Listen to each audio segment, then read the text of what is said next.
Hey guys, welcome. Guys, I'm back with a new video. तो कैसे हैं सब लोग guys? I hope everyone is fine. Let's begin this video guys. इस video में बात करूंगा बजट सेशन 2022-23 के बारे में। आप सबको पता ही है पिछले कुछ सालों से 1 फरवरी को हमारा बजट पेश होता है। इस साल भी कल के दिन हमारी जो करंट फाइनेंस मिनिस्टर हैं निर्मला सीतारमन, उन्होंने हमारा बजट पेश किया। तो ये बजट हमें कैसे अफेक्ट करेगा अगले 1 साल के लिए, उसके बारे में बात करेंगे। कौन सी चीज़ें हमें बेनिफिट करेंगी और कौन सी चीज़ें हम बढ़िया चाहते थे, तो उसके बारे में बात करते हैं गाइस। स्टार्ट करते हैं इस पूरी वीडियो को। तो फर्स्ट हम बात करेंगे 2 चीज़ों के बारे में जो ट्रेंडिंग में रही इस पूरी बजट सेशन में। तो पहली चीज़ थी क्रिप्टो करेंसी, जिसके बारे में आपको पता ही है कि अब से क्रिप्टो करेंसी के ऊपर 30% टैक्स लगेगा। टैक्स क्यों लगेगा, टैक्स कैसे लगेगा, उसके बारे में हम आगे बात करेंगे। एंड सेकंड चीज़ थी शॉर्ट स्पीच। इस साल 1.5 घंटे के करीब बात की हमारी फाइनेंस मिनिस्टर ने। अगर कंपेयर करें उनके पिछले सालों से तो 2021 में उन्होंने 1 घंटा 50 मिनट बात की थी एंड 2020 में उन्होंने 2 घंटा 40 मिनट बात की। तो एक शॉर्टेस्ट स्पीच थी उनकी इस साल, तो वो चीज़ भी ट्रेंडिंग में रही। हम स्टार्ट करते हैं टैक्स के बारे में। तो 2 प्रकार के टैक्स होते हैं, direct and indirect tax. Direct tax जैसे कि इनकम टैक्स। इनडायरेक्ट टैक्स माने कि जो भी व्यक्ति है हमारे देश में रहता है वो किसी न किसी प्रकार से टैक्स पे करता है, उसको हम इनडायरेक्ट टैक्स कह सकते हैं। जैसे अगर आप कोई भी चीज़ खरीदते हैं, जैसे मान लीजिए चाय पत्ती भी खरीदते हैं, तो उसके लिए आप टैक्स देते हैं, जो एक इनडायरेक्ट टैक्स है। टैक्स में कोई बढ़ोतरी नहीं हुई, कोई छूट नहीं मिली। पिछले साल सब चाहते थे थोड़ी सी छूट, क्योंकि लॉकडाउन की वजह से काफ़ी ज़्यादा बिजनेस ठप हो चुके थे, तो सब छूट चाहते थे। थोड़ी सी छूट किसी को नहीं मिलेगी। इवन इस बात को उन्होंने काफ़ी ज़्यादा सम्मान के साथ बोला, हमारी फाइनेंस मिनिस्टर ने, कि मैं पूरे सम्मान के साथ बोल सकती हूँ कि इवन सरकार के ऊपर इतना ज़्यादा भार बढ़ा बिकॉज ऑफ लॉकडाउन, फिर भी हमारी सरकार ने कोई भी पिछले 2 सालों से इनकम टैक्स में बढ़ोतरी नहीं की। बट लोग थोड़ी सी छूट चाहते थे। क्यों चाहते थे? क्योंकि अगर आपको प्राइस का सर्वे पता जो कुछ दिनों पहले आया था, उसमें एक चीज़ हाईलाइट थी कि 1992 के बाद जब से हमारी इकॉनमी खुली है तो हाँ, मिडिल क्लास लोगों की इनकम बढ़ी है। बट अगर हम 2016 से 2021 की बात करें तो पिछले 5 सालों में इनकम घटी भी है। तो उसके बारे में किसी जगह पे भी बात नहीं की गई। हाँ, इनकम टैक्स तो वैसे ही है 2.5 लाख तक अगर आप महीना कमाते हैं तो कोई टैक्स नहीं है। 2.5 से 5 लाख का आई थिंक 5% टैक्स है, if I am not wrong. 5 से 7.5 लाख का 20% टैक्स एंड 7.5 से 10 लाख तक का 20% टैक्स एंड 10 लाख से अबव 30% टैक्स लगता है। एंड कोई भी छूट नहीं मिली। एंड हाँ, रॉ मटेरियल थोड़ा सस्ता हो जाएगा क्योंकि उसके ऊपर जो ड्यूटी थी कस्टम वो कम हो चुकी है, जो अच्छी बात भी है। एंड और कोई भी छूट आपको नहीं मिलेगी। क्रिप्टो करेंसी के ऊपर टैक्स की बात, वो सबसे ज़्यादा अहम बात होगी, क्योंकि क्रिप्टो करेंसी को फर्स्ट टाइम गवर्नमेंट ने अपने बजट में लिया। इस साल उसके ऊपर 30% टैक्स लाने की बात हुई। 30% टैक्स काफ़ी ज़्यादा होता है। इवन आपको प्रॉफिट हो या लॉस हो, आपको चुकाना ही पड़ेगा। ट्रांजैक्शन, जब भी आप कोई ट्रांजैक्शन करते हैं, इवन विद NFT या किसी डिजिटल एसेट के साथ आप कोई ट्रांजैक्शन करते हैं, तो आपको 30% पे करना होगा। इवन आप किसी को गिफ्ट देते हैं कोई NFT वगैरह, तो जिस बंदे को गिफ्ट मिला है उसको पे करना होगा 30% टैक्स। तो ये एक नया रूल है। कई लोग इसको नेगेटिव वे में ले रहे हैं। इसको आप एक हार्डनेस बोल सकते हो कि क्रिप्टो करेंसी के ऊपर काफ़ी सख्ती दिखाई गई है गवर्नमेंट के द्वारा। ये सही बात है कि 30% काफ़ी ज़्यादा टैक्स होता है। दूसरी चीज़ यहाँ पे एक और आ जाती है कि पहली बार क्रिप्टो करेंसी को गवर्नमेंट ने एक्सेप्ट किया है। पिछले कुछ टाइम से इसको बैन करने की बात चल रही थी, बट अब क्लैरिटी आ चुकी है कि ये क्रिप्टो करेंसी बैन नहीं होगी, सिर्फ रेगुलेट होगी, जो एक अच्छी बात भी है। तो 2 पॉइंट ऑफ व्यू थे। ज़्यादातर लोगों को तो बुरा ही लगेगा, क्योंकि क्रिप्टो करेंसी फ्यूचर है। अगर आप उसके ऊपर इतनी ज़्यादा रेगुलेशन या सख्ती दिखाओगे तो ये अच्छी चीज़ नहीं होगी इन्वेस्टर्स के लिए। बाकी देखते हैं क्या होता है नेक्स्ट आने वाले समय में। एंड उसके बाद हम बात करते हैं रोज़गार के बारे में, एम्प्लॉयमेंट के बारे में गवर्नमेंट ने अनाउंस किया कि आत्मनिर्भर भारत के तहत 16 लाख जॉब्स क्रिएट की जाएंगी एंड मेक इन इंडिया के तहत 60 लाख जॉब्स। बट इंडिया में एम्प्लॉयमेंट CMI की सर्वे के अनुसार 3 करोड़ बेरोज़गार युवा हैं and 1 crore 15 crore unemployment number बढ़े हैं पिछले 4 सालों में, जो काफ़ी बड़ी बात है। पहले तो बात की गई थी कि 2 करोड़ एम्प्लॉयमेंट क्रिएट की जाएगी, बट अब वो थोड़ा सा नीचे आ चुका है, काफ़ी नीचे आ चुका है नंबर। जो अगली बात करते हैं। अगली बात हम करेंगे फार्मर्स के बारे में। जो फार्मर्स की मांगें थी वो उसके बारे में तो कोई बात नहीं की गई इस पूरे बजट में। हाँ, टेक्नोलॉजी के ऊपर काम टेक्नोलॉजी का ज़्यादा यूज़ किया जाए उसके ऊपर जोर दिया गया इस पूरे बजट में। फार्मर्स की ज़्यादा से ज़्यादा टेक्नोलॉजी यूज़ करें एंड उन्होंने एक नई स्कीम केन बेटा स्कीम लाई है, जिसके काफ़ी 9 लाख हेक्टेयर ज़मीन को पानी मिलेगा उस स्कीम के अनुसार।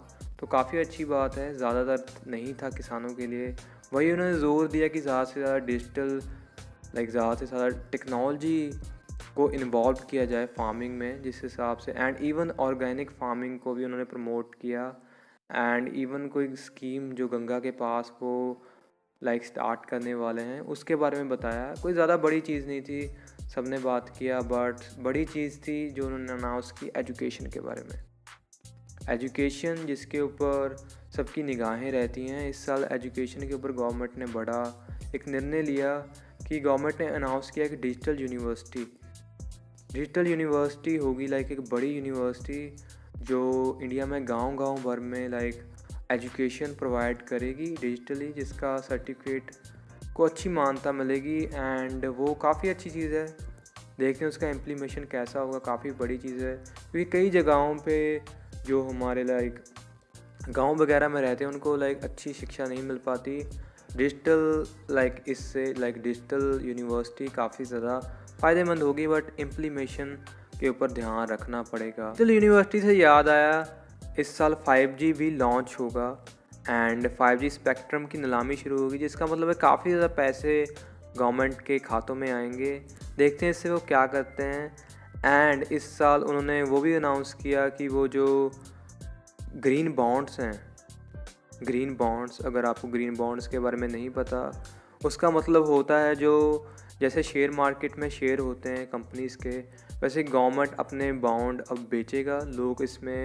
लोग अब इस बॉन्ड्स को ख़रीद सकते हैं और ये चीज़ काफ़ी अच्छी है इन्वेस्टर्स के लिए, क्योंकि गवर्नमेंट के बॉन्ड्स सब पसंद करते हैं इनके।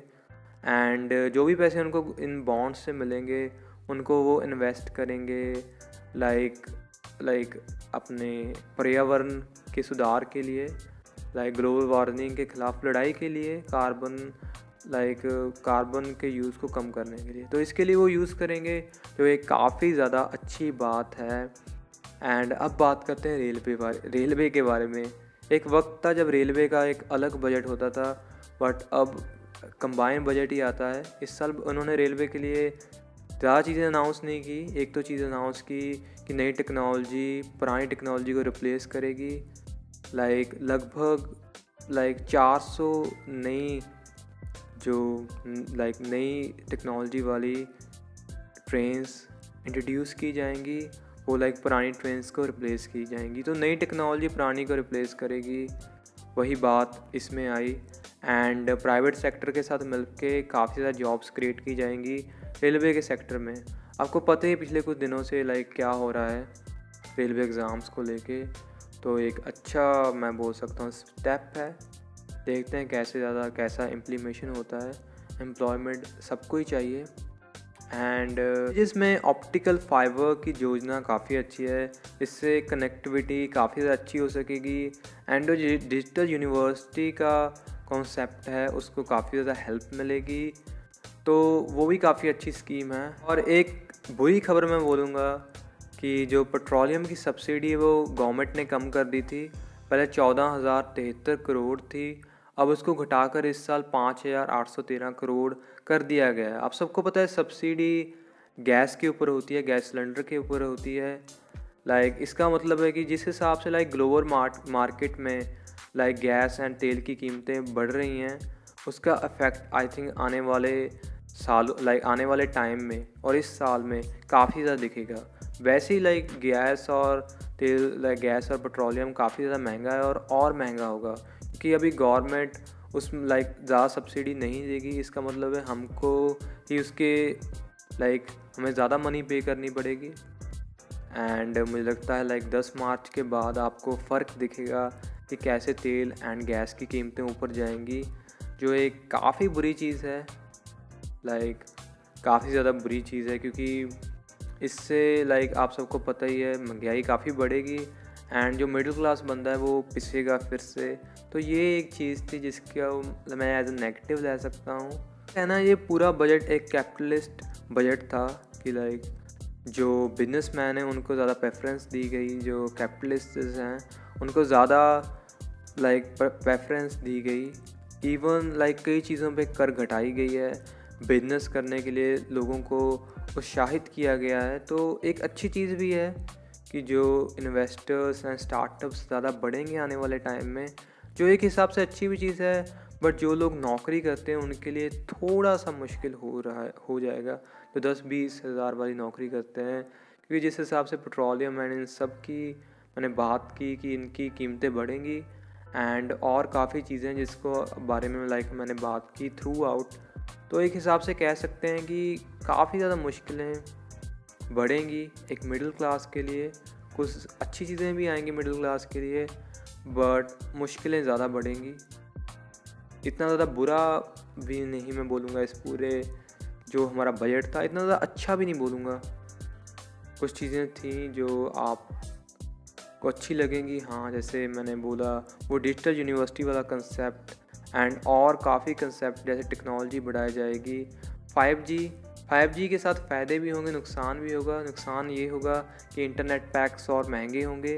2016 में हमने 4G ने जिस हिसाब से इंडस्ट्री को चेंज कर दिया था, देखते हैं 5G कैसे इंडस्ट्री को चेंज करेगा। हाँ, कनेक्टिविटी तेज़ होगी आने वाले टाइम में, ये पक्की बात है। एंड इस साल हमें मुझे लगता है जियो तो अपना 5G का कुछ ले आएगा। टेस्टिंग तो हो ही रही थी, आप सबको पता ही है। देखते हैं जब पूरी तरह से आ जाएगा तो कैसा होगा। कई अच्छी चीज़ें थी, कई बुरी चीज़ें थी एंड जो गवर्नमेंट थी उन्होंने तो इसको एक ऐतिहासिक बजट बोला, बट जो अपोजिशन थी उन्होंने बोला कि वर्स्ट एवर, सबसे ख़राब इस हिस्ट्री का बजट। तो कुछ चीज़ें थी, सबसे बड़ी चीज़ थी कि हाँ, एम्प्लॉयमेंट के ऊपर क्या काम किया।